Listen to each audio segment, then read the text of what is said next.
delicado, doctor Tomás Mateo Valmelli, porque, a ver, sus colegas están hablando de un momento muy duro, un momento temido y un momento en una encrucijada ética para los médicos.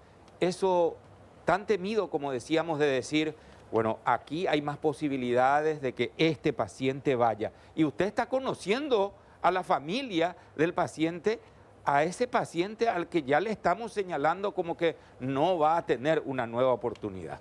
Qué duro, doctor Tomás Mateo Valmelli, este momento. Buenas noches. Su micrófono, doctor. Doctor, su micrófono, por favor. Disculpe. Hola, hola, ¿está abierto? Ahora está abierto, doctor. No, le decía, y creo que comenzaba con ese tema. Duro momento, una decisión ética. Bueno, y ahora estamos en el momento de realmente donde los indicadores epidemiológicos nos ponen en muy alto riesgo. Estos 2.000 infectados que estamos viendo diariamente hace 3 semanas son un 10%. Si tomas el 10% de ellos, son 200 pacientes por día que van a requerir hospitalización. El sistema sanitario ya está totalmente colapsado, abrumado, estresado, agotado. Y este es el momento que no hay que más dejarle con incertidumbre a la población y tener autoridad y ir ahora sí a una fase 0, por lo menos en estos 10 días, de los cuales solamente 3 van a ser hábiles o 2,5 van a ser hábiles, y poder dar un poco de respiro, bajar el índice de transmisión y dar un poco de oxígeno al sistema sanitario que está muy sobrepasado en relación a los casos de COVID. No solamente en el sector previsional ni en el sector público, lo mismo pasa en el sector privado.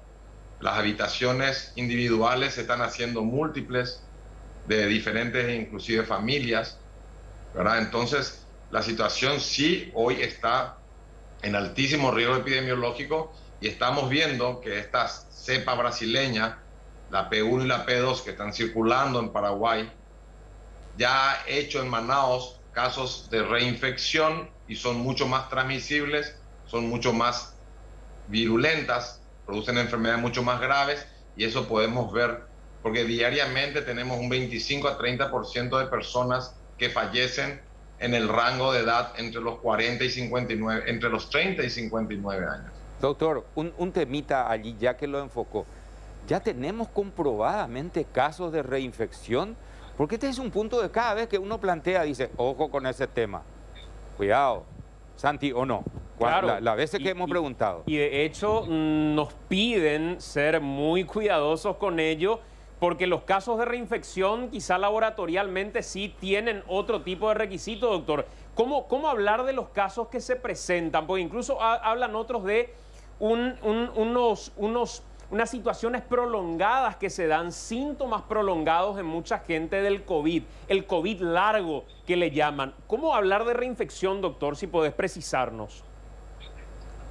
Y para la confirmación científica tendrías que comparar la secuencia genómica de los virus que circulaban el año pasado y estos que están circulando actualmente.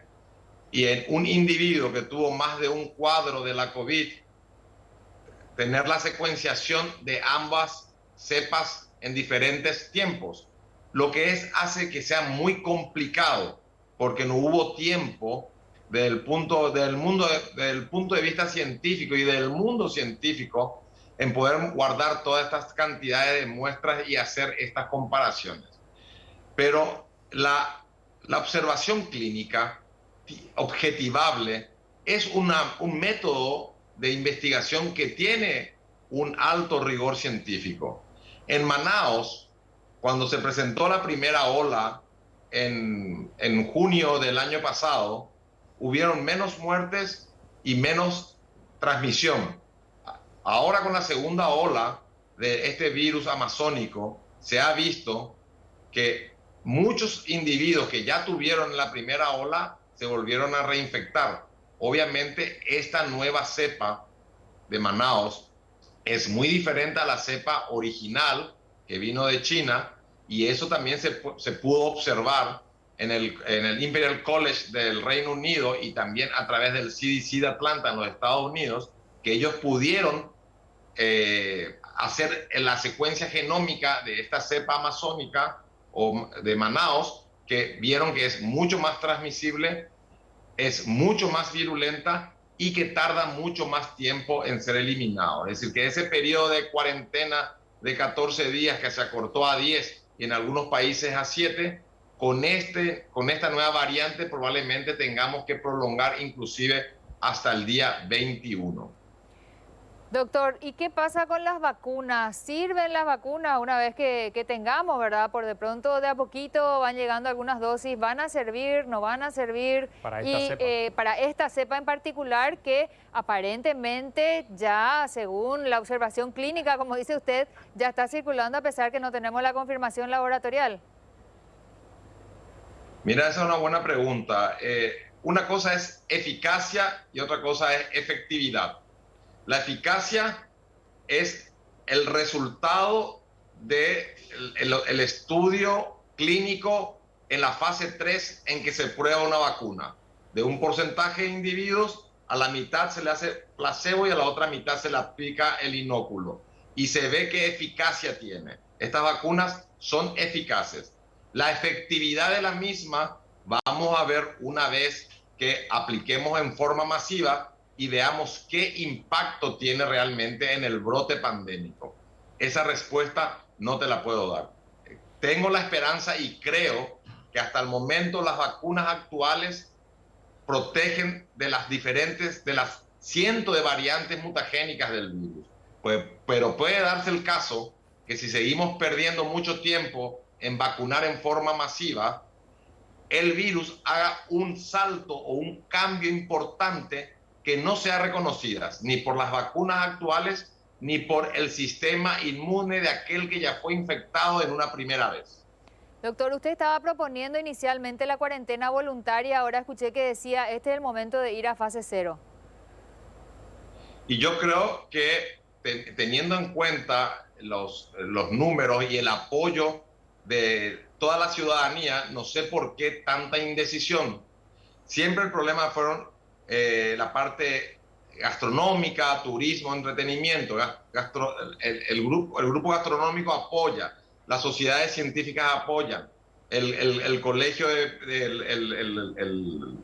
la Asociación de Médicos Paraguayos apoya, la UIP apoya, los empresarios apoyan que vayamos a una cuarentena intermitente, no parcial. Las cuarentenas intermitentes son las que se hacen en pequeños tiempos, pero que son absolutas, interdicción 0.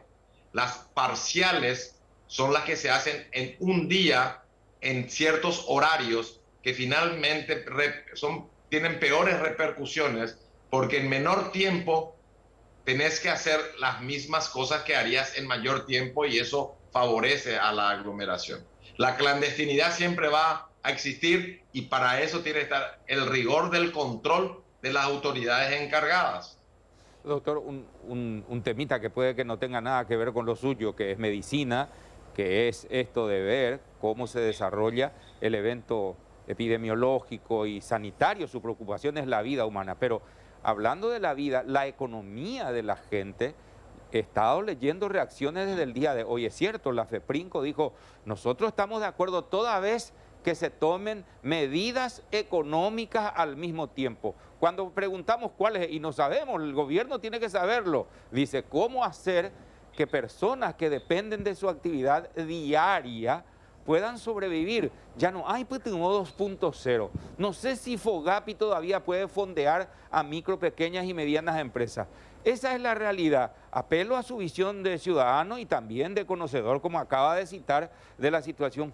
¿Cómo enfrentar, cómo encarar eso ante la opinión pública?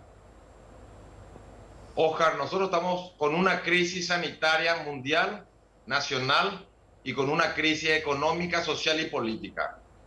Todos los ingredientes que le agregamos de la crisis económica, social y política a la crisis sanitaria son ingredientes negativos.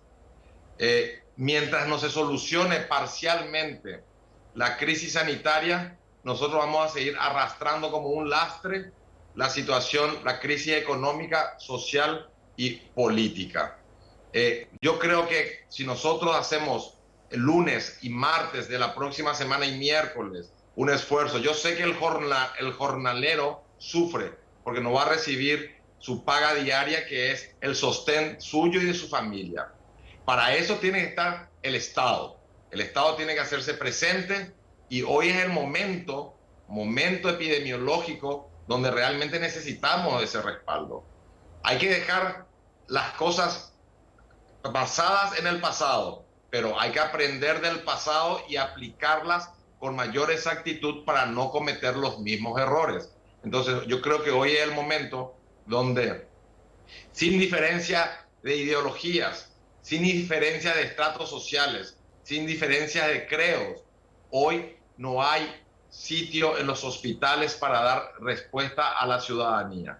Por lo tanto, los dos criterios epidemiológicos de alta transmisibilidad y de saturación, colapso y sobreexposición del sistema sanitario hoy se están dando. Por lo tanto, como hemos dicho, estamos en una pendiente con curvas y cuando llegamos a las curvas hay que poner el pie en el freno o si no, nos vamos a embestir. Doctor, cuando habla de cuarentena intermitente, no cuarentenas parciales, porque pueden tener un peligro mayor, decías, de concentrar todas las actividades en un mismo horario y todavía complicar más la situación. Explíquenos la cuarentena intermitente en cuanto a su duración. Si fuera una herramienta que cuando llegamos a estos picos tuviera que aplicarse como para tratar de cortar el contagio, ¿cuál es el tiempo de duración que debería tener esa cuarentena intermitente? 2 semanas dura el ciclo biológico del virus. Por lo menos duraba el ciclo biológico de las variantes mutagénicas que conocíamos con exactitud.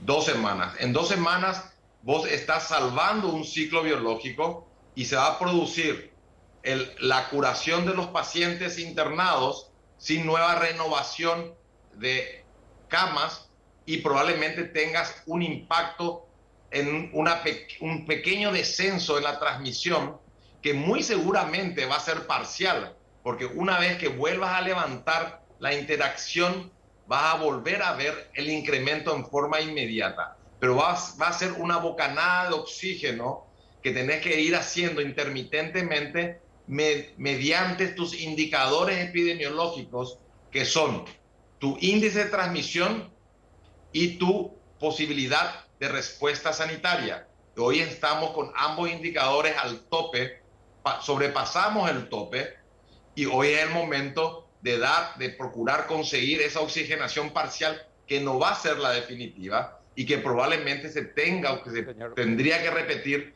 en otros momentos. Doctor, muchas gracias por su tiempo, muy amable usted.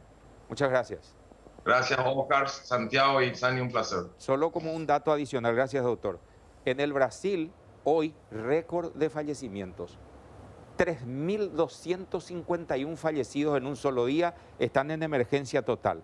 En este momento los medios argentinos están informando de una reunión de urgencia en la Casa Rosada en Buenos Aires y ya trasciende a través de la prensa argentina que probablemente también estén